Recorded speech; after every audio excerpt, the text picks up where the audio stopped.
שלום, כאן בועז, מכל תיקון והתקנה, Fix it all. שלום, זה שוב פעם בועז, מכל תיקון והתקנה, Fix it all. טוב, כאן אתם יכולים לראות ארמטורה שהוחלפה. בחלק שעבר הראינו לפני ואחרי, ועכשיו אתם יכולים לראות שזה מורכב, ואיך זה נראה לאחר שזה עובד.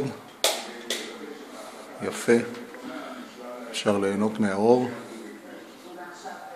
והחומר יחזיק מעמד יותר זמן, בגלל שאנחנו כרגע משתמשים בחומר איכותי יותר, בעל תקן. ופה אני מסיים. כל טוב לכם. המשך צפייה מהנה בשאר הפרקים שלנו. בועז, Fix it all, כל תיקון והתקנה.